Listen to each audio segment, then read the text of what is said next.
Yunani kuno hingga abad pertengahan. Untuk memahami sejarah perkembangan ilmu tidak mau harus melakukan pembagian atau klasifikasi secara periodik, karena setiap periode menampilkan ciri khas tertentu dalam perkembangan ilmu pengetahuan. Oleh karena itu periodisasi perkembangan ilmu di sini dimulai dari peradaban Yunani dan diakhiri pada zaman kontemporer. Filsafat Yunani kuno. Periode Yunani kuno ini lazim disebut periode filsafat alam, karena pada periode ini ditandai dengan munculnya para ahli pikir alam, di mana arah dan perhatian pemikirannya kepada apa yang diamati sekitarnya. Zaman Yunani kuno juga dipandang sebagai zaman keemasan filsafat, karena pada masa ini orang memiliki kebebasan untuk mengungkapkan ide-ide atau pendapatnya. Setelah abad ke-6 sebelum Masehi muncul sejumlah ahli pikir yang menentang adanya mitos, yaitu 1. Thales 624–548 sebelum Masehi. Pada saat itu, pemikiran tentang mitos tidak logis, tidak rasional, berganti menjadi pemikiran rasional yang lebih logis. 2. Anaximandros 610–540 sebelum abad, mengatakan Arche istu apeiron. Apeiron adalah sesuatu yang paling awal dan abadi. 3. Pythagoras 580–500 sebelum Masehi, menyatakan bahwa hakikat alam semesta adalah bilangan. 4. Demokritos 460–370 sebelum Masehi, berpendapat hakikat alam semesta adalah atom. 5. Anaximenes 585–528 sebelum Masehi, menyatakan udara. 6. Heraklitus 544–484 sebelum Masehi, menjawab asal hakikat alam semesta adalah api. Dia berpendapat bahwa di dunia ini tak ada yang tetap, semuanya mengalir. Filsafat Barat abad pertengahan. Filsafat Barat abad pertengahan juga dapat dikatakan sebagai abad gelap. Berbeda dengan periode sebelumnya yang memiliki kebebasan berpikir, pada periode ini didominasi oleh agama dan tidak boleh bertentangan dengan ajaran gereja. Apabila bertentangan maka akan mendapatkan hukuman yang berat. Pada zaman ini dikenal aliran filsafat patristik dan skolastik berdasarkan teos.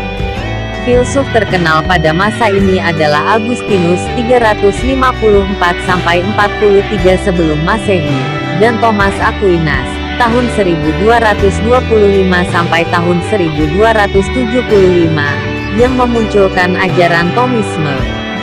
Selain itu, dikenal juga filsuf-filsuf Muslim pada zaman keemasan abad pertengahan, yaitu Al-Kindi, Al-Farabi, Ibnu Sina, Ibnu Rusyd, dan Al-Ghazali. Filsafat pasca Renaissance. Renaissance sendiri artinya adalah terlahir kembali. Filsafat pada masa Renaissance adalah terlahirnya kembali filsafat Yunani dan Romawi kuno setelah berabad-abad dikekang oleh dogma-dogma gereja yang mengatasnamakan agama. Zaman Renaissance adalah penyisihan agama dari dunia, sehingga standar kebenaran pun beralih dari aturan-aturan di luar manusia yang bersifat supernatural kepada penelitian ilmiah. Gagasan-gagasan yang bersifat humanisme atau berpusat pada manusia diperkasai oleh beberapa tokoh penting seperti Petrarca, tahun 1304 sampai tahun 1374, Rasmus, tahun 1466 sampai tahun 1536, dan Thomas More, tahun 1478 sampai tahun 1535, dan lainnya. Filsafat pasca Renaissance dibagi menjadi dua zaman, yaitu zaman modern, abad 17 sampai 19 Masehi, dan zaman kontemporer, abad 20 sampai sekarang. Apakah Yunani kuno pusat filsafat dan peradaban? Menurut Jared Diamond dalam bukunya Guns, Gems and Steel memaparkan syarat-syarat bangkitnya sebuah peradaban ditinjau dari aspek lingkungan geografisnya. Menurut Jared setidaknya ada 6 unsur dasar yang membentuk pola sejarah dalam kaitannya dengan kebangkitan sebuah peradaban. Keenam unsur itu adalah produksi pertanian, domestikasi hewan, orientasi semua benua, kuman, tulisan, dan teknologi. Dari keenam unsur itu, produksi pertanian dan domestikasi hewan adalah tonggak pertama sebagai syarat berkembangnya peradaban yang maju dan mandiri. Sebab inovasi penting lainnya seperti tulisan, politik, agama, negara, teknologi, ilmu pengetahuan baru menyusul secara bertahap setelahnya. Berdasarkan bukti-bukti arkeologis, produksi pertanian muncul secara mandiri di berbagai belahan dunia kuno. Jared memaparkan, kegiatan pertanian pertama kali muncul di Asia Barat Daya, sekitar Mesopotamia, pada 8500 sebelum Masehi. Kemudian, menyusul di Cina 7500 sebelum Masehi. Setelah itu lembah Indus pada 7000 sebelum Masehi, Eropa Barat dan Mesir sekitar 6000 sampai 3500 sebelum Masehi.